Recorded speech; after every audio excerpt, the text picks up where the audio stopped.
on saabunud siia päikeselisse hoovinurka Lahemaale. Leesipood, saab lugeda siit Leesipood, külapood ja see on siis Liisa Ojangu raamat Minu Lahemaa ja mina olen lugeja ja kirjastaja Epp Petrone. Ja kuna see raamat on hästi värske, ma arvan, et enamik inimestest, kes on siin hoovis, ei ole veel jõudnud seda lugeda ja minul ka siit on veel lõpust mõned leheküljed lugemata. Aga ma teen kiire lühikokkuvõtte enda sellisest emotsioonist, et siin on mitu lugu koos. Üks nendest lugudest on poepidamise lugu. Minule isiklikult läheb see väga korda, sest ka mina olen olnud see hull, kes on poodi pidanud ja ma tean, kui raske see on. Ja kuidas juhtuvad, kuidas laastud lendavad. Ja teine lugu on restorani pidamise lugu, seda ma ei ole isiklikult läbi kogenud, aga restorani pidamine koos kummitustega, veel huvitavam Kolga mõisas. Siis kolmas lugu, jälle mind väga isiklikult paeluv, siin raamatus on talvel maal elamise lugu. Ja siis võib-olla selline nipet-näpet soust garneering on siis Lahemaa, mida teha Lahemaal ja kuidas nagu turist rändab ja kuidas on Lahemaa ajalugu ja identiteet. Et nii on minu selline, kui ma peaksin õpetajale tegema sellise lugemispäeviku kokkuvõtte, siis see on minu arusaam sellest, et siin on 3 erilist lugu Lahemaa soustis. Liisa, kuidas sina ise ütleksid? Mis on sinu kontseptsioon ja arusaam sellest raamatust? No, ma räägin hästi kiiresti lühidalt ka, et kuidas ma selle raamatu kirjutamiseni jõudsin. No meil oli konkurss, niimoodi jõudsid, eks ju. Me vahel otsime ja Liisa võitis konkurssi. Ja võitsin konkurssi, aga mina muidugi ise ei ole väga aktiivne Facebookis, kus see konkurss oli välja kuulutatud, aga minu hea sõbranna Maarja tuletas mulle meelde, et mul oli ju mõte, et selle poe loo võiks panna ka raamatusse, sest et Maarja minuga koos töötas siin poes ja meil oli päris palju toredaid lugusid, humoorikaid, mida hirmsasti tahtsin talletada raamatusse. Ja siis tema ütles mulle, et näe, vaata, Petrone prindil on konkurss, et kas sa ei taha proovitööd saata. Või õigemini ta vist isegi tag'is mind sinna, sest et mina muidu võib-olla poleks endaga ette võtnud ja Epp siis mulle kirjutas, et palun selleks tähtajaks selline ja selline proovitöö. Ja see oli päris pingeline aeg, sest et ma kandideerisin veel uuele tööle, aga mingil viisil jõudsin ma selle proovitöö ära teha ja osutusin valituks. Ja see kontseptsioon oli selline, kondikava tuli kohe esitada proovitööna. Ma üritasin ta üles ehitada niimoodi, et see raamat algab lapsepõlvega, mis mänge meie lapsepõlves suvedel siin vanaema juures mängisime, mida me tegime ja et see algab siin sellist Leesikülast ja läheb aina kaugemale, et mida vanemaks me saime, mida rohkem me saime endale jalgrattad alla ja jalad tugevamaks ja lõpuks load, siis seda laiemalt me hakkasime seda Lahemaad ise ka avastama. Et see kontseptsioon on ja lõpuks jõuab tagasi jälle siia Leesile, kuhu ma nüüd siis olen sättinud ennast aastaringi elama. Kas sa nüüd jäädki aastaringi elama? Praeguste plaanide järgi küll. Jah. Mis võib öelda niimoodi, et see sinu Lahemaa, sest selle raamatu sarja nimi on ju Minu ja 3 punkti, et see, ütleme, Minu Lahemaa raamat, sinu Lahemaa epitsenter ongi see sinu esivanemate talu. Kui kaugel see siit külapoe hoovist siis on? Kilomeeter.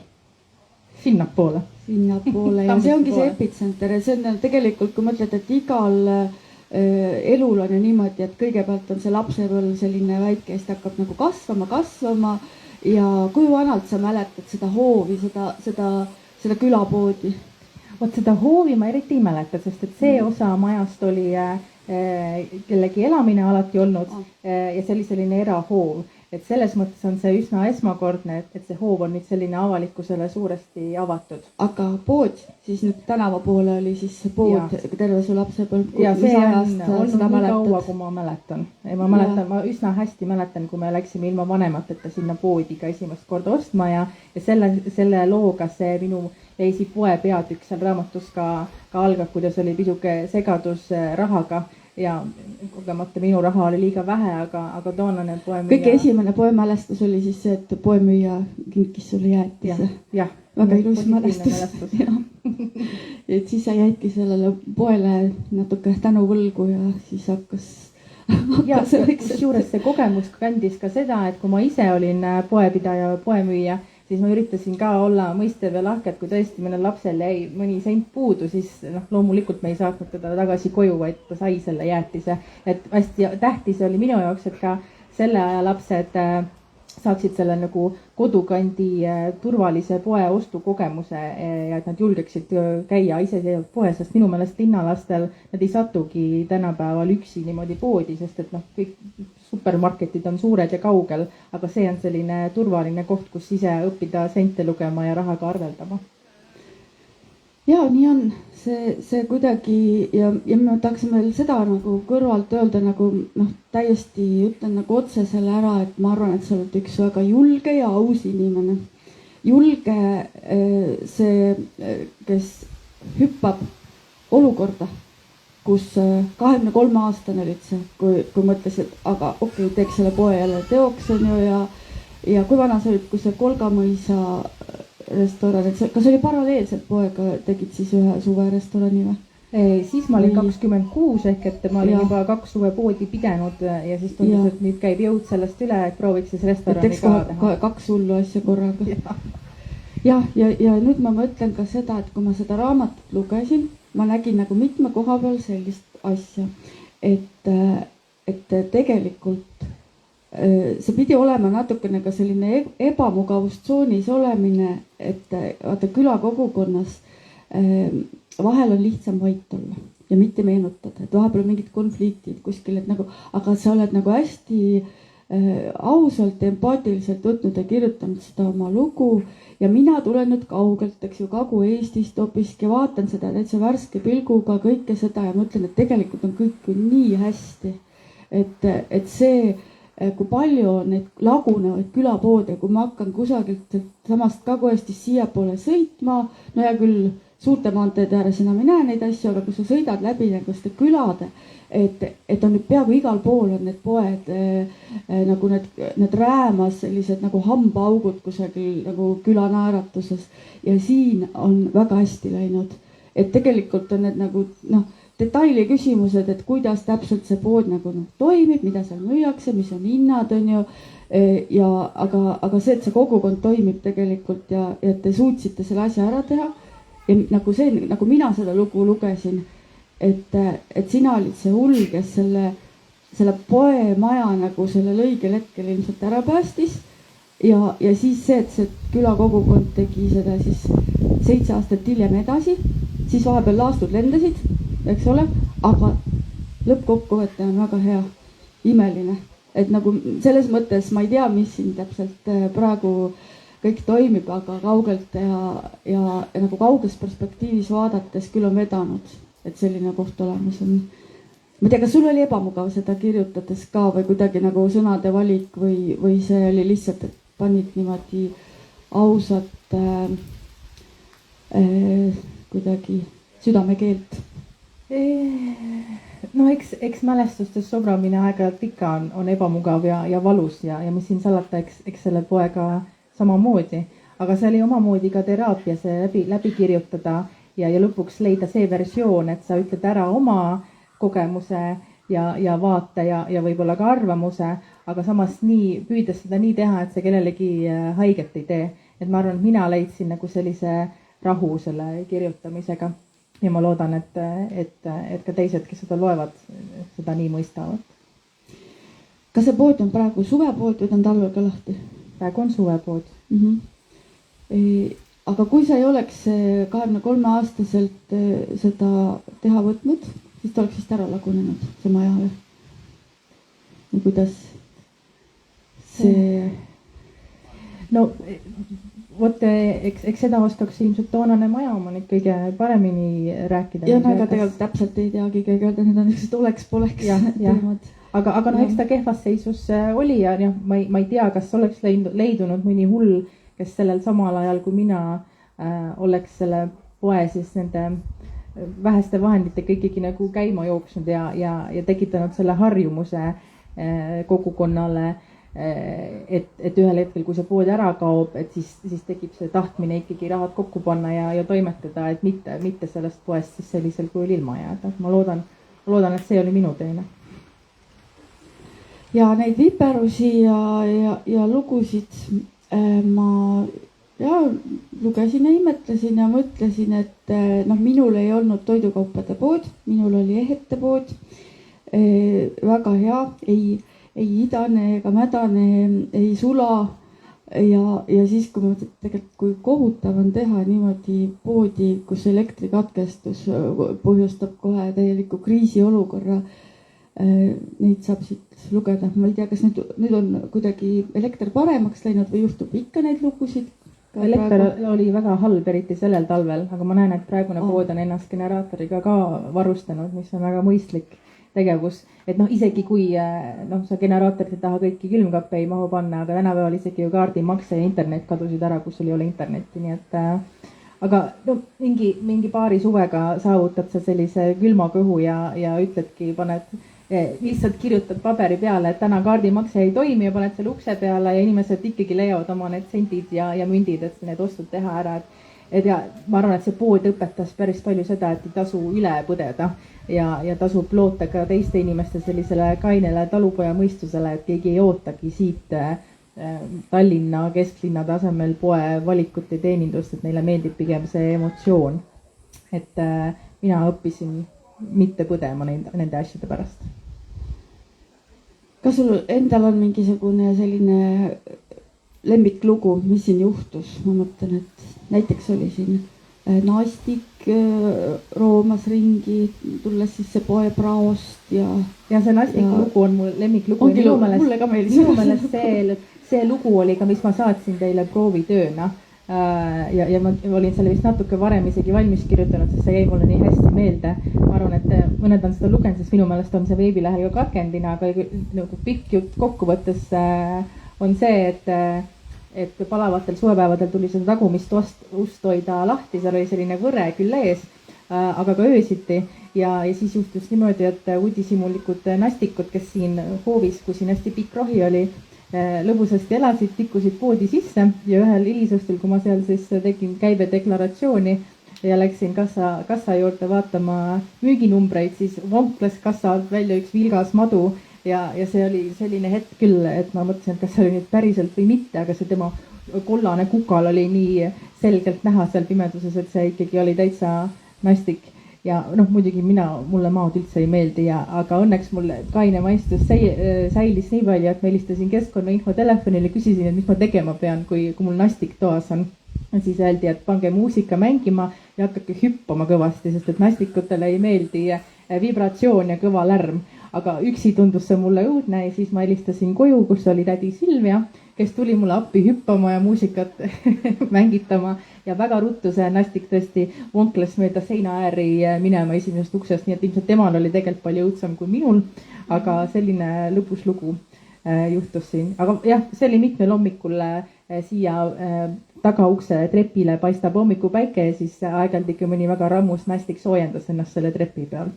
Et, ma olen kuulnud, et vanadel eestlastel oli kodunastikud, kes olidki nagu hiirepüüdjad. Ja ma just mõtlesin, et poleks pidanud teda välja peletama, et võib-olla oleks hiiri püüdma hakanud poes ja korda hoidnud. No ja siis oli siin igasugu lugusid, ma arvan, et iga külapoe juurde kuulusid ja võib-olla kuuluvad siiani need joodikukesed, kes siis nagu alguses üritasid saada 2 ühe hinnaga ja öösel kell 2 ja ka minu selline markantsem lemmiklugu oli selle välismaine suvitaja, kes kujutate ette, et külapoe teenusena on ka see, et armukesele helistamise salatelefon tuleb poe leti alla peitu tuua, siis ei saa naine seda kodust üles leida, suvitus korterist või majakesest. Et see oli minu jaoks küll siin, et ka sellised on siis külapoe teenused suvitusregioonis.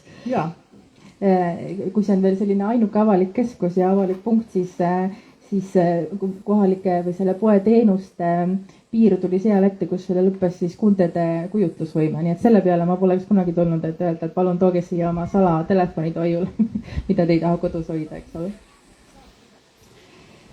Ja see külapoe teema, minu jaoks väga-väga huvitav ja nüüd ülejäänud võite lugeda raamatust, aga siis hüppame edasi siis sellesse 26. eluaastasse, kus julgehundi rind oli rasvane, juba vaatasid, et külapood läheb väga hästi ja nüüd oleks aeg siis mõisas restorani pidama hakata. Ja ka siis need mõisa kummitused, pahaendelised märgid. Siit minu lemmiklugu oli tegelikult see, et kuidas te hakkasite mosaiikpõrandat üles tõmbama ja tuli vana mosaiik, mingi arhitektuuri ime tuli ka ära. Ja siis ma jälle mõtlesin, et et sa oled ikka üks hull naine. Et nagu tegelikult on see, vaata, on tunne, et ma tunnen sind väga hästi pärast seda, kui ma seda raamatut olen lugenud ja ma tunnen seda tüüpi väga hästi, et ma olen ise ka natuke sama tüüpi. Et miks ei võiks rahulikult siis ühte asja teha, aga ikka peab mingit hullu panema. Ja, et räägi ju mulle siis see oma kontseptsioon sellest Kolkamõisa restoranist. No sellega ma ei toimetanud üksi, ma leidsin jälle siit poe kaudu ühe teise hullu, kes oli ka toidu ja joogi huviline ja mina arvasin ka, et ma olen suur toiduhuviline ja kokkamishuviline. Mõtlesin, et mis see siis ära ei ole restorani pidada, et siin on ju saadud burgerit teha küll ja veel. Aga hakkasime siis koos otsima kohta, kus selline väike söögikoht teha. Alguses maandusime Kiiu torni ukse taga, kus on väike kohvik, aga ei saanud seal jutule ja siis pikema otsimise peale tollel ajal levis uudis, et Kolgamõis sai uue omaniku ja raalisime välja, ilmselt see oli sõnumitooja või muu kohaliku lehe intervjuu, kus omanik ütles ka, et tema tahaks, et seal ka oleks restorani pidaja ja restoran, aga tal pole pidajat ja lõpsti siis meie olime ukse taga, müüsime talle selle mõtte maha, teadmata isegi, mis seisus selle restorani ruumid on, aga me teadsime, et need restorani ruumid seal on ja isegi sisseseade on. Ja siis tuli maikuu ja tegime talgud ja hakkasime kasima seda, aga need restorani ruumid olid ikka hirmus amortiseerunud, nad hallitasid, krohvi kukkus igalt poolt ja lisaks sellele enne restorani oli vahepeal seal toimetanud pubi ja nendel oli hoopis teistsugune arusaam mõisa söögikoha interjööri lahendusest, ehk et nad olid seinad värvinud oranžiks ja pannud põrandale sellise puuimitatsiooniga linoleumi ja väidetavalt olid nad selleks saanud ka loa Muinsuskaitseametilt eeldusel, et nad kleebivad selle ainult seina äärtest. Aga lõpuks, kui meie hakkasime seda linoleumi siis üles võtma, siis selgus, et liimi oli neil ilmselt üle olnud, siis nad olid selle terves ulatuses liiminud põranda külge. Aga seal all oli omakorda 90. alguses Muinsuskaitse poolt heaks kiidetud selline linoleumist mosaiikpõrand. Ja siis muidugi, kui seda suurt tükki sealt pealt ära tõmbasime, siis need linoleumi tükid tulid ka kõik ära ja mitte ainult me ei pidanud neid sinna tagasi kleepima, vaid me pidime need ennem ka liimi korvast ära puhastama. Ja siis te võite mosaiiki laduma. Ja siis ladusime mosaiiki. Et kui keegi hull tahab restorani teha, siis teate, millega te võite riskida. No jah, mõisa restoraniga peab olema ikka väga ettevaatlik ja ma soovitan ikkagi mitte nii amortiseerinud ruume valida. Ja siis te peate veel võib-olla kummitustega natukene seal rinda pistma. Ja, täitsa pistsin. Räägi. Kas kõik siin teavad muidu, et seal on kummitused või? Need kohalikud Jumita poolsaare elanikud? Ma arvan, et see on isegi üle Eesti peaaegu tuntud fakt, et Kolgamõis on üks hirmus kummitav mõis üle. Aga sina ei kartnud siis, kui lugesid lehest, et kutsutakse restorani pidama, siis sulle see kummituste teema ka meenus või? No minul oli selline vale lootus, et kuna meie peres ringleb jutt, et me ise oleme Kolgamõisast pärit, et meie esivanemad siin Ternemäe talus on mõisniku sohilapsed, siis ma mõtlesin, et äkki nad mind kohtlevad seal pisut heldemalt. Ja ma arvan, et see lootus läks ka täide. Nii et mul oli ainult üks selline kohtumise kus oli tõenäoline kohtumine sealsete esivanemate või muude tegelastega. Räägi. See oli jälle seesama öö, kui me olime juba ilmselt 5. päeva seda suurepärast põrandat puhastanud ja kell hakkas jõudma kesköötundi. Sadas vihma, aga äikest ei löönud.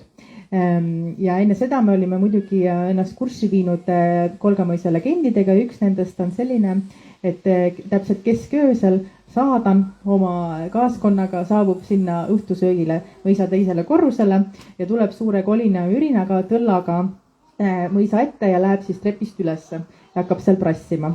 Ja me olime siis suures tööhoos, me olime vist 3 seal, kui järsku hakkaski üks suur kolin ja mürin ja sammud teisel korrusel ja minul jäi muidugi kohe süda seisma, mõtlesin selge, ongi Saadan kohal, et kuhu nüüd põgeneda, et kas lihtsalt olla nähtamatu või hakata ristimärke tegema. Aga päriselt oli hirm nahas? Muidugi oli hirm, ma ikka kangestusin ja siis ma võtsin ennast kokku, et ma läksin ikkagi õue kuulatama, et äkki see hääl ikka tuleb väljast, et või on äike lööma hakanud, aga ei tulnud.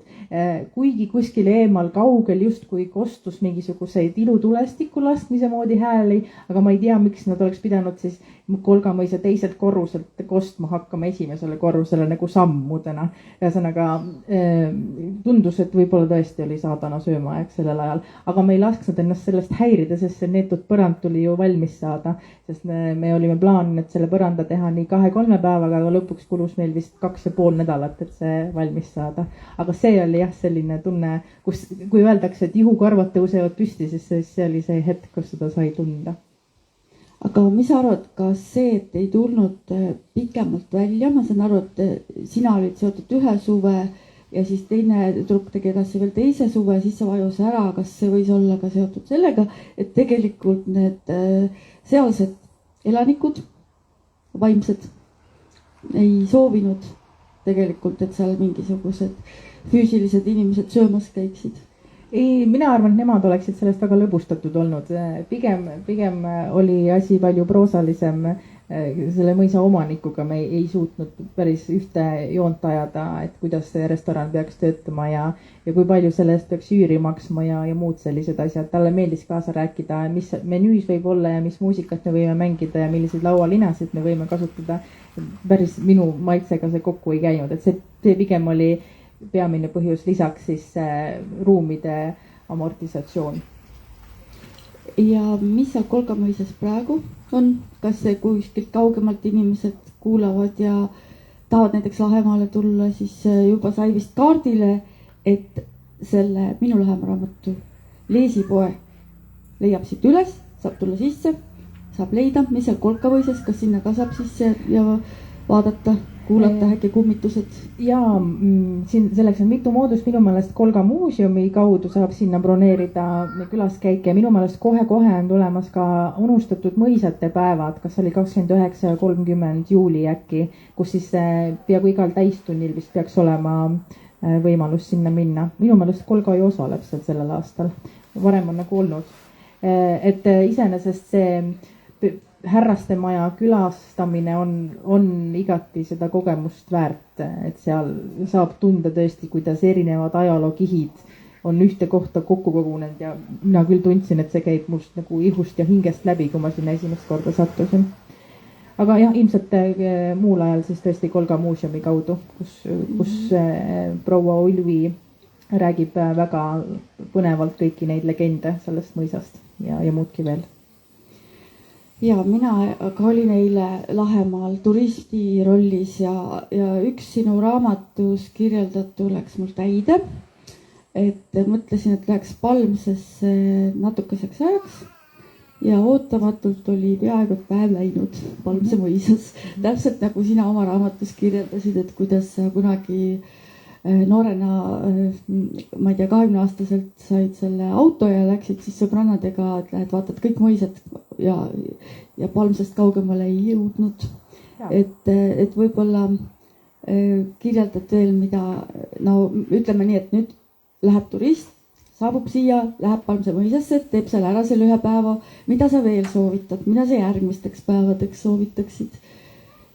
no mulle tundub, et see mõisatuur tulebki niimoodi järjest ära teha, et kui sa oled mõisalainel, alustad näiteks Palmsega, no siis tasub minna järgmisena ka Sagadisse, kus on peaaegu sama palju vaadata ja ka seal on restoran ja kogu see mõisapark on väga vaadatav ja miks mitte siis sealt veel minna siis Vihula mõisa, kus on väga mõnus spa ja ööbimisvõimalus ka, et sellel liinil jätkata. Aga samas seal täiesti kiviviske kaugusel on ka Alt ja Kaluri küla ja Palmse kõrval on Ilumäe, Kabel ja Surnuaed, kui ma sealt mööda sõidan, siis mina alati lähen sinna, sest et seal on Palmse mõisnikele eraldi selline paekivi äärtega matmispaik, mida väga tihti ei näe, mitte ainult sellepärast, et nõukogude ajal hirmsasti sakslaste ja baltisakslaste matmispaiku hävitati, vaid ka sellepärast, et aatlikud pigem lasid matta ennast kabelisse sisse, aga nemad on siis kõik esindatud seal väljas, et see nende hauakivid on juba niivõrd teistsugused ja jällegi selline suursugune tunne seal jalutades. Ilumäe kabel. Ja Ilumäe kabel ja jätame meelde, paneme nimekirja. Pange nimekirja ja raamatu abi on seda lihtne teha. Ja.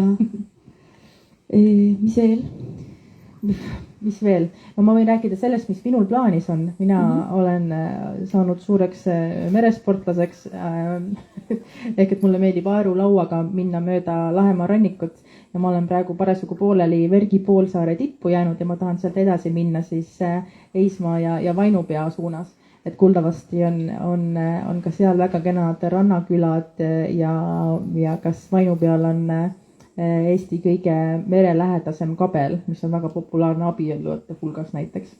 Nii et ja muidugi jääb sinna mitu sadamat tee peale ka. Et selline, et ühesõnaga, kui teil peaks juhtuma olukord, et te olete Lahemaa maa pealt juba risti-rästi läbi sõitnud, siis soovitan soojalt hakake ranniku kaudu minema ja näete hoopis teist pilti. Ja kui te vahel arvate, et mina olen näinud mitut rannaküla, mida ma ei teadnudki, et ta on olemas varem, just seeläbi, et nad on hästi mere äärde kogunenud, et tee pealt sõites ei ole seda isegi näha, aga mere pealt sa näed seda asundust seal väga hästi, pluss saksad ju panevad kõik oma hoovid ikka mere poole, et tee pealt poleks näha, et siis on mere pealt hea vaadata, mis nad seal teevad ja mis kellelgi on. Ja mina muljetan nüüd, et ehk on kellelegi abiks meie eile öine seiklus. Ma arvan, et kohalikudele seda ei ole vaja õpetada, aga kui kuulab mind mõni turist, kes saabub Lahemaale autoga, mida on vahel vaja tankida, kütust saada, siis kõigepealt me eile öösel leidsime Viitna tankla nende kaardirakendustega ja leidsime, et see ei toimi mitte. Kuigi ta oli tegelikult seal rakendustes ikka üleval, et nagu võiks olla tankla, aga juba kaugelt oli näha, et see on küll üks väga pime koht. Ja siis edasi näitasid kaardirakendused meile Võsu tanklat Võsu sadamas. Ja siis me nagu sõitsime, seiklesime sinna juba viimaste kütuseaurude najal ja siis leidsimegi Võsu sadama, aga mida me ei leidnud, oli tankla. Tundub, et see oli vist ainult nagu jahisadama, ühesõnaga nendele jahtidele mõeldud. Igatahes öösel ei olnud võimalik sealt leida, et autoga kuskilt mingi tanklani jõuaks. Ainult põõsastest oli kuulda selliste täiskuu öiste joodikute hääli ja siis me sõitsime lõpuks edasi aurude najal ja ikka mõtlesin, et nüüd vist küll saab otsa, et ei tea, kas Lahemaal kusagil öösel kell 1 mõni takso meile oleks valmis kusagilt kütust tooma, aga siis jõudsime ikka selle nii-öelda Kotkaristi tanklani välja ja imet, täpselt jätkus. Ja täpselt ma arvan, et kuna ma tean, kui palju mulle sinna tanki mahub, siis et ma vaatasin, et kuidas see üldse on võimalik, et ma veel sõita sain. Et tegelikult oli see üks looduse ime. Ja nüüd minu õpitund oli nagu üldine see, et alati tuleb kaardistada ära, kus ka päriselt need tanklad on, mitte ainult sellele loota, et see kaardirakendus sulle tõtt räägib. Ja ma siiani ei saa aru, mis selle Võsu tanklaga siis oli, et kas sina tead midagi Võsu tanklast? Ei tea paraku. Mina olen kohalikuna juba arvestanud sellega, et pool tühja paagiga siia kanti ei tasu tulla, eriti kui sa tahad Lahemaale ringi sõitma minna. Ma tean, et Loksal on tankla ja Kotkal, aga kus edasi, ega minagi ei tea. Et nii, et arvestage sellega, et adrenaliini võib saada sellisel moel. Nojah, aga siis nii palju Lahemaa nendest reisimistest kiiresti ja siis on veel vaata see teema, siis see ühesõnaga mitte reisimine, vaid kohapeal olemine. See mind väga kõnetav teema, mis on siin selline sinu viimane talv, elasid sa siis kohapeal esimest korda, eks ole. Ja tegelikult see talu, kus sa siis nüüd elasid ja elad, see on alates Põhjasõjast on see teada, on sinu otseste esivanemate talu olnudki. Ja, nii palju kui meie oleme uurinud minu vanaema poolt ja nüüd on siis see otsus, et oled siia otsustanud investeerida ja emotsionaalselt ja finantsiliselt ja hakata talvel maal elama, aasta läbi maal elama. Jaa, no ma olen ju Tallinnas sündinud ja kasvanud ja koolis käinud, aga ikkagi sellest unistusest ei ole kunagi üle saanud, et elada päriselt maal ja siin. Ja ma pean ütlema, et ma seda talve küll kuidagi ei kahetsenud. See oli väga, väga mõnus ja teistmoodi. Loomulikult oli raskeid hetki. Kõik kohalikud ilmselt teavad, mis talvel toimus siin elektriga, aga ma loodame kõik... Meil Kagu-Eestis toimus ka. Kõik need traadid olid kokku kleepunud ja kogu aeg mitu korda päevas käis elekter külas ja see läks jälle ära ja teil oli samamoodi, jah? Jah, meil oli samamoodi. Vist kõige pikem katkestus oli 4 päeva järjest. Kagu-Eestis vist oli hullemini või? Nojah, ikka oli. Aga no nendest asjadest saab üle selles mõttes, et sa saad see planeerida. Ja kui keegi veel mõtleb maale elama tulla, palun tehke endale pliit või jahi. Meie tegime selle arvestusega pliidi ja kõik need 4 päeva järjest elektrita, siis ma vapralt oma puupliidil tegin kõiksugu hõrgutisi, nii et nagu nälga ei jäänud ja külma kaugeltki mitte. Ja selles on oma selline ürgne võlu, eks ole. Loomulikult. Aga kas sa töötasid samal ajal ühes väga huvitavas asutuses? Jaa, mina... Jurist ikkagi ja väga keerulise nimega amet, aga kuidas sa siis sealt ilma elektrita siis said lihtsalt puhkepäevad teha või? Ei, no siis ma võtsin kokku ennast, hambad risti sõitsin ikka Tallinnasse. Ega ma loomulikult mõned päevad nädalas olin ikkagi Tallinnas ja jäid sinna ööseks ka, kui teed siin väga libedad olid. Need tekitasid mulle võib-olla isegi rohkem meelehärmi kui kaduv elekter, sellepärast et et kui sa ikkagi ei tea, mida su auto teeb ja kui kiiresti sa saad linna sõita, kas 30 või 60 või 90, et see on päris hirmus ja millegipärast just kurvida ja selliste mägede peal kippus olema hästi libe, nii et ma paar korda isegi pidin vallaametnikule helistama ja nuuksudes ütlema, mina ei julge rohkem edasi sõita, millal see auto tuleb siia liiva puistama, aga siis tuli. Aga minu jaoks see oli kõige hirmsam, aga võib-olla ma olen lihtsalt liiga harjunud linnaliiklusega, sest minu kaasa sõitis küll 90-ga ja silm ka ei pilkunud, ainult mina kisasin kõrvalistmel. Kõik on nagu harjumise ja tegemise asi. Aga kus ma töötasin, oli Andmekaitse Inspektsioon, tervitus kolleegidele endistele, kes on siia tulnud, aga enam ma ei tööta. Nüüd ma toimetan andmekaitsega vabakutseliselt. Aga hakkad tööle kuidagi Ukraina teemal või hakkadki vabakutseliseks? Jah, mul oli võimalus käia nüüd mai lõpus ühe nädala Kiievis, mis oli väga huvitav ja me käisime seal kolleegiga sellise projekti raames, kus me aitame siis Ukrainal nende andmekaitsega seotud õigusakte kooskõlla viia Euroopa Liidu omadega, et neil oleks siis tee kiiremini valle Euroopa Liitu astumisel. Väga põnev oli. Natuke oli hirmus, aga tegelikult elu Kiievis ja Ukrainas läks edasi üsna tavapärasel viisil, mis kinnitab mulle, et inimene on võimeline kõigega harjuma ja kõigega hakkama saama. Ja seal koha peal olek tegelikult, seal oli selline kohustus, et sa pead endale telefoni tõmbama äppi, mis annab sulle siis neid õhualarme. Ja nagu seeläbi sa tunnetad palju rohkem seda reaalsust ja seda olulisust, miks on vaja aidata neid selles jubedas võitluses. Ja 2 korda selle reisi jooksul sain ma minna ka varjendisse kell 4 öösel. Aga hotellis oli see kõik väga mugavaks tehtud, isegi voodid olid, isegi trenažöörid olid, kui peaks olema alarm pikem, nii et seda saab kõike nagu söödavaks ja võimalikult inimväärseks teha tänapäeval. Inimene harjub kõigega, mul tuli selle peale meelde, üks naljanina ütles seda, et see maal elama kampaania. et sellele võiks teha sellise loosungi, et tulge maale elama, harjuta ära, võib hakata meeldima. Kuidas sinul see ikkagi see maale elama mineku kõige suurem üllatus või miski selline,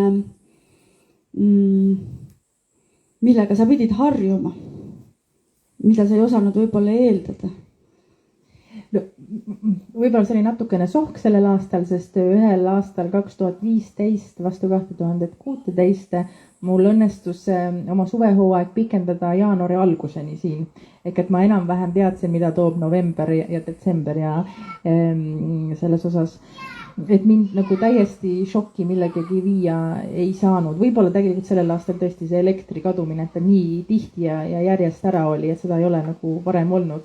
Aga see ei tekitanud mulle mõtet, et nüüd ma kolin linna ja enam kunagi siia tagasi ei tule. See, nagu loosung ütleb, harjud ära, võib hakata meeldima. Jah, no siis ma mõtlesin selle peale, et küll nüüd järgmine elektriarve saab väike olema, sest Elektrilevi peab hüvitist maksma. Nii et sa pead igal pool leidma selle positiivse vaate asjale.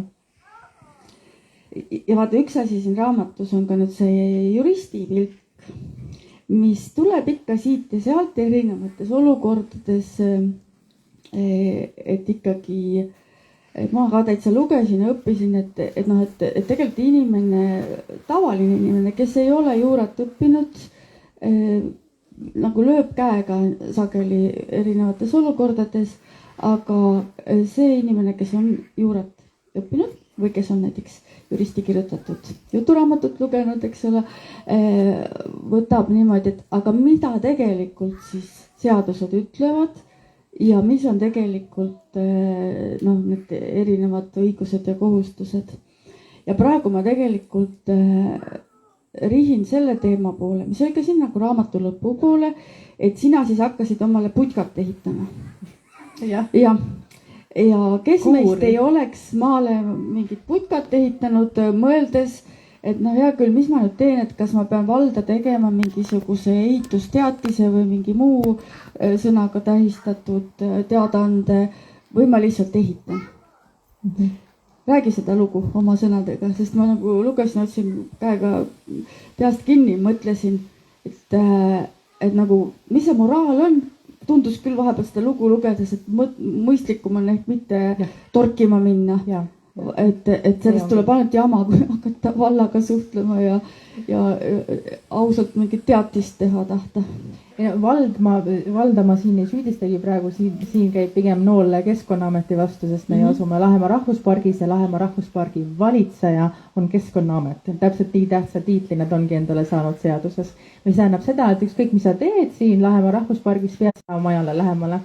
Ja saatsin siis ära ja siis tuli varsti juba kiri vastu, et aga palun, kus on selle eskiis ja siis materjalid, millest te seda teete ja mis värvide teete ja katusematerjal ja muu selline ja vaade idast ja läänest. No ma siis joonistasin neile oma käeliselt, see siis sobis, aga kui nad nägid, kus ma seda panna tahan, siis tuli küll kõne, et kuulge, kas te siis üldse ei tea, et 10 meetrit teie majast algab pärand. Ühesõnaga vastuseks sain ma ei ja ühtlasi selle kõne kaudu sain ma teada, et meil üldse mingisugune pärandniit hoovi peal on. Selgus, et siis põhimõtteliselt 2/3 meie krundist moodustab pärandniit.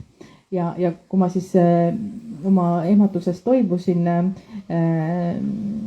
ja küsisin, et paluks mulle seda haldusakti, millega sinna siis pärandniit on määratud, siis sain ma kirja, mis ütles, et 2017. aastal kirjuta minu omandiõigust, ma saan midagi teha seal maa peal ja see siis tekkis seeläbi, et keegi inventeerija käis meie maa peal ja kandis midagi infosüsteemi. Aga sulle ei räägitud sellest? Ega õiguskantsler on korduvalt ette heitnud, et Keskkonnaamet teeb asju niimoodi, et maaomanik olemas ja siis tuli teada, et palun, teie kuur on pärandniidul, et äkki koristate ära. Ma olen ise ametnik olnud, igasugu asju juhtub, ma saan aru, aga minu meelest, et see valitseja nimeline asutus siin võib olla natukene liiga hoogu läinud.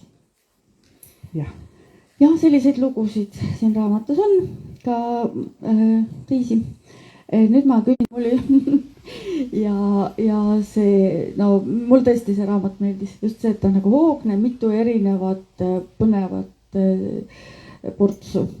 Ja üks huvitav oli minu jaoks ka näiteks see salaviina teema ja ütleme see nagu selline ajalooline kiht, et ikkagi kuidas siia kanti need häärberid tekkisid, siis sellised ilusad majakesed. Siis salati ühel hetkel maha või tõesti meie teenisime oma sissetuleku ainult kalamüügist, aga see tundub mulle pisut kahtlane. Ma peaks sobrama mälestustest, et kas on räägitud. Ja kuni veel saab, et nii sina kui kõik ülejäänud, et ma ise ka alati üritan, kes vähegi midagi teab, et ikka uurida, kas või hüpoteese püstitada ja kus hakkas välja valguma sakslasi ja siis nende eeskõneleja teatas, et nemad Saksamaalt sealt ja sealt, ma ei mäleta täpselt kus kohast, uurinud ajalooürikutest, et nemad kõik siit talust pärit on.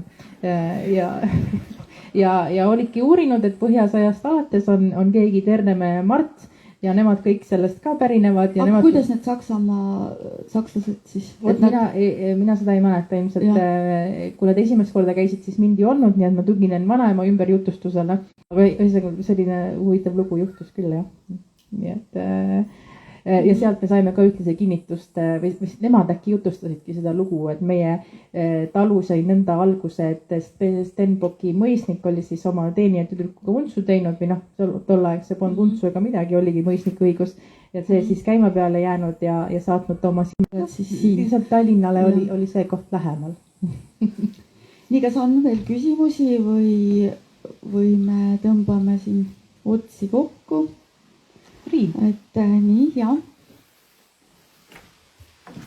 Jaa, et siit ongi hea küsida, et Keskkonnaamet. Ja ma arvan, et Keskkonnaamet tegelikult teeb ju head tööd, aga iga ametkond mingites asjades vahel läheb liiale, ega meie Andmekaitse Inspektsioonis vahel ka panime silmaklappidega kuskil suunas ja arvasime, et see on maailma kõige tähtsam tegevus, mis meie teeme. Ma väga hindan seda, et